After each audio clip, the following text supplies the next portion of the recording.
Welcome to episode number 2 of the balcony sessions. Andrew here from Digital Mass. We're out on the balcony again, and today we're going to talk about the importance of accurate information when it comes to your locations. A really big challenge for people that are running multiple locations is keeping the information up to date and accurate, and also taking advantage of the huge opportunity they have because of the amount of locations they have. So today's balcony session is all about, if you're managing lots and lots of locations, what do you need to be concerned about? And we're going to go through a real life example today. So I was reading in the paper over the weekend that Retail Food Group had been forced to close over 200 of its stores, and mainly around Gloria Jeans and Michel's Patisserie. So let's start with Michel's Patisserie. This is their website, Michel's Patisserie. And I'm going through what I normally do when I talk to a multi-location retailer is I like to have a look at how their stores are actually listed on their website. So I go across and have a look and go, let's have a look at the store locator. So most websites that have multiple stores have a store locator where you can actually sort for more information about it. So in this case they do. They've got one called Find a Store, and we've got Albion Park here. So let's open up the location for Albion Park. You can see here that I've got a page written for Albion Park, and I've got some opening hours for Albion Park, and I've got get directions for Albion Park, plus I've got them embedded with the map.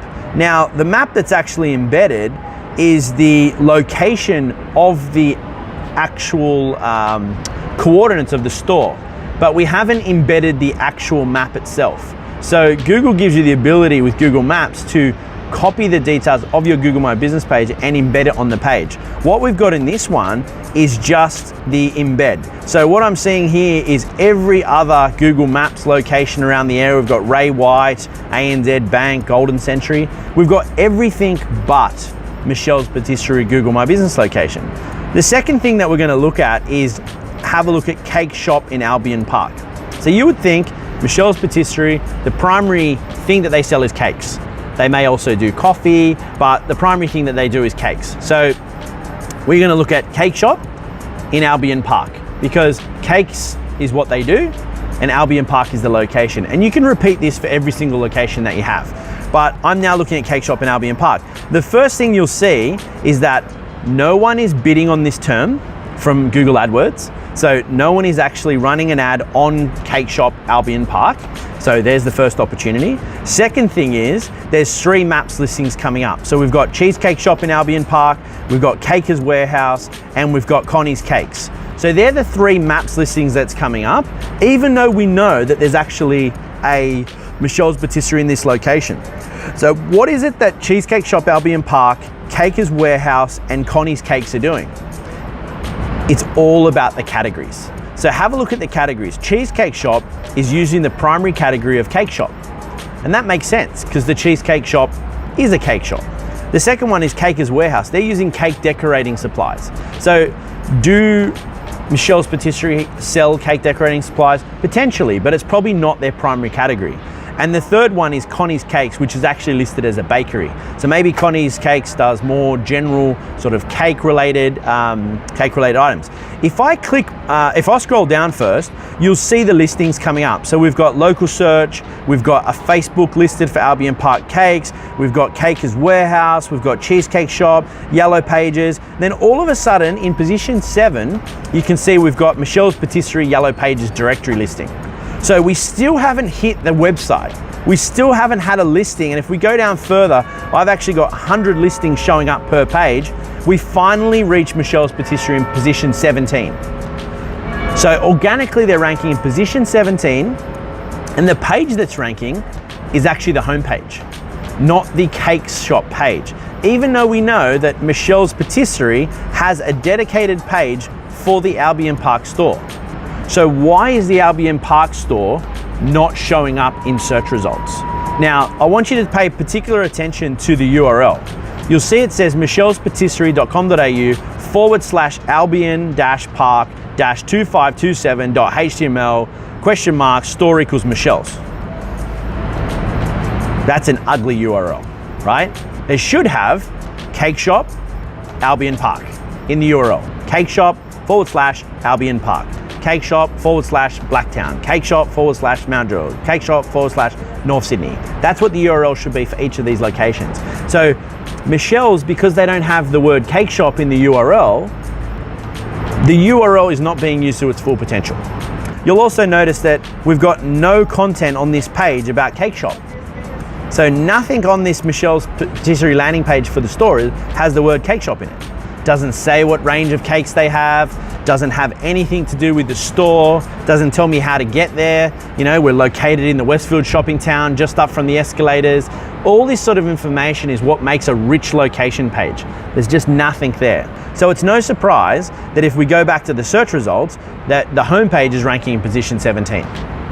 This is a problem, and that page needs to show up in the ranking. If we go and have a look at go back to the maps listings now, Connie's Cakes is much smaller than Michel's Patisserie. But the thing is, the maps listings don't care how big you are. It's an even playing field. This is a small business competing with another small business in that area. So right now, Connie's Cakes, the bakery, One Burdekin Drive, they're doing really well. They're competing against a major brand with hundreds of locations around the country, and they're winning. So, you know, congratulations to Connie's Cakes. If you go in and have a look at more places, you'll see all the other listings that come up for Albion Park. Now, surprise, surprise, we've actually got a Google My Business page for Albion Park. So you can see here we've got Michel's Patisserie. It says it's 87.9 kilometers away from Albion Park, but there is an Albion Park Michel's Patisserie Google My Business page. What can you notice about the category? The primary category they're using is cafe. They're never going to come up for the word cake shop if they're using the word cafe. So this is why primary category is so important. But by having the word cafe in there, you're not going to take advantage of the fact that there's cakes available at that location. So this is a great example of they've got better reviews, they've got more reviews, the page looks fine, the pictures look fine, there's nothing wrong with that, the opening hours are fine. The biggest thing is the category. The other thing I want to call out is when we actually go to that and we click on the page, we click on website, it's actually taken us to a different location. If I'm a customer, I'm now up in Queensland trying to get directions to that. Anyone who follows our balcony sessions knows that if someone searches for something, clicks on a listing, then goes back to the search results, that's a really bad thing. You can also see that the Cheesecake Shop Albion Park is running ads in maps with Google. So Cheesecake Shop Albion Park is ranking organically, they're ranking for the maps, and they're advertising in maps. They're really crushing Michel's Patisserie in Albion Park. The steps to improve for this business, if they take my advice, first of all, make sure all of the primary categories are selected as cake shops. We need to make sure that the websites listed on each individual Google My Business page go to the correct location on the website. Make sure that those location pages have rich information about that location. Can I get a birthday cake there? Can I get an engagement cake there? Do you print on top of the cakes? Can I get cakes and candles? All that sort of stuff needs to be on this page. Right now, user experience and dwell time is the #1 thing for customers. They've got to come to a page, get all the information they need, come to your store, buy the cake, jump online, review it, say how wonderful it tastes and everything like that. That's what you need to be doing if you want to win in this space. We're now going to have a look at my local Michel's Patisserie in East Gardens. So this particular one in East Gardens, they don't even have a listing. So this is an example of Michel's Patisserie doesn't actually even have a listing in East Gardens. So not a great thing that they actually don't have one. So let's have a look at Cake Shop Penrith. We're jumping all over the country today. I want to show you that managing multiple locations is hard. This is hard to actually do, especially if you're not using technology, because the categories can sometimes change. So you want to be checking them regularly. The website links can be amended by people. Who's got access to the page? Who can do that? Replying to reviews when you've got 100 locations, really hard. You've got to be using software, you've got to be using technology. And then the last one is tracking and attribution. So making sure each of those pages is coming into some sort of technology that you can look across your 100 locations, work out where the traffic's coming from, who's getting driving directions to your location, who's calling the stores. This is all trackable. Moving on to Gloria Jeans. So Gloria Jeans has two different websites. They've got a store locator on gloriajeans.com.au and they've got a store locator on gloriajeans.com. Why? I have no idea why you'd have two websites, but the problem is the stores that are actually listed on Gloria Jeans are linking to the .com. So if you click on this Gloria Jeans Coffees Harbourside, they're going to gloriajeans.com. Now, if you have a choice between .com.au and .com, especially for an Australian search, go with .com.au. If you've got an Australian website dedicated to Australian information, go to .com.au because you're going to be more locally relevant with an Australian-based .com.au domain extension. Okay, so we're gonna do a quick search. This time we're going to look at coffee shops in Windsor in Brisbane. I told you we're going around the country today. We've been to Altona, we've been to Albion Park, now we're up in Queensland in Windsor. So as you can see, when I type in Windsor, Brisbane on their store locator, they have a lot of coffee shops in and around Brisbane CBD. Let's go and have a look and see if we can find Gloria Jeans in Windsor. So I'm just drilling down, having a look here, Campos Coffee Cafe, Gloria Jeans, Stafford City, which is listed as a coffee shop, Merlot. So I literally cannot find Gloria Jeans anywhere for coffee shop Windsor, Brisbane. So what could happen here is Stafford City, because we've got a listing there, could be the one that's getting all the traffic now when people are looking for a coffee shop, because they're ranking. But as you'll see, if we hover above the location, they've got a 1.5 star rating out of 5. Would you go to a 1.5 out of 5 star rated cafe? I tell you, I wouldn't. So why are they not replying to reviews? Why are they not responding? And why are they not encouraging positive reviews, or at least addressing what people are saying in those reviews? So if we have a look here, coffee is never great, sorry to say, very inconsistent. I always get it undrinkable and sickly sweet. Not sure I asked to pay well over $7 for a coffee. So, you've got pricing issues, you've got quality issues, and leaving that there, that's been there for over 2 months. The other review's been there for a year, unresponded, just shows your customers you don't care. We always encourage our customers to reply to reviews no matter how bad they are, because how you handle a bad review could actually make all the difference for future customers coming in. So coffee shop Windsor, Brisbane, we need a page. The other thing you'll notice is that when I click on coffee shop Windsor back to their store locator page now, I can't go to a dedicated page. So you know how we're talking with the URL on Michel's? This one does not have a page per location. Now, without a page per location, I can't get any more information. So I can't go to gloriajeanscoffees.com.au/coffee shop Windsor. It's just missing out. The first thing we suggest when we work with multi-location businesses that don't have a URL per page is we want to make sure that they actually get that. They have to have a page per location. So if you're a multi-location retailer and you don't have a page per location right now, you need to create it. It needs to be your #1 priority, and you need to put relevant information about that on that page.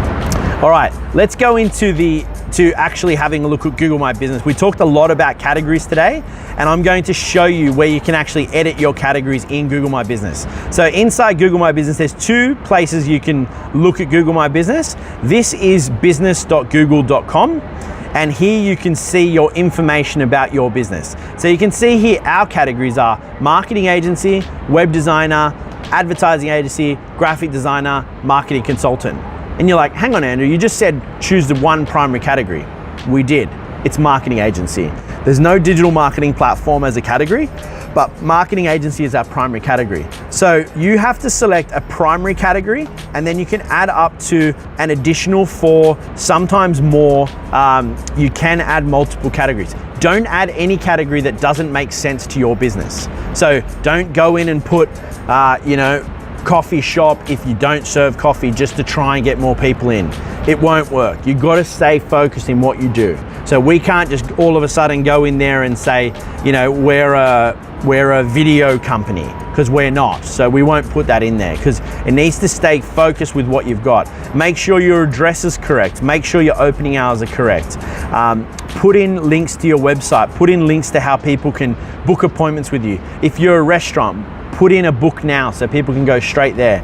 Make sure you've got lots and lots of photos. Google gives you the ability to add lots and lots of photos to your page. Interior shots, customer photos, 360 photos, at work, team, product shots. If you're a restaurant or anything like that, you can get food and beverage shots. You can put photos of your food up there. It works really, really well. Use heaps of video on your Google My Business page as well.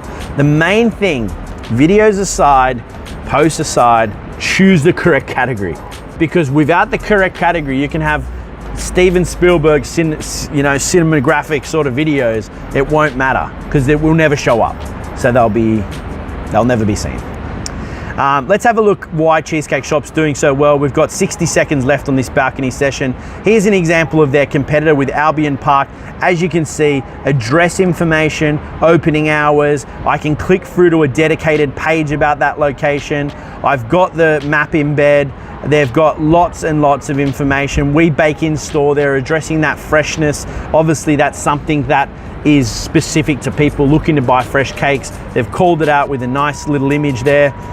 You can see their click to call phone number. So if I'm on a mobile, I can bang a quick call out to them, and they can also email with a direct email through to the store. So these guys are doing really, really well. It's funny, I sat down with them about 2 years ago. They didn't come on as a customer, but I think they've taken all my tips from 2 years ago and put it in. So well done to Cheesecake Shop. And Michel's and Gloria Jeans, if you're listening now, my suggestion is get stuck into this stuff.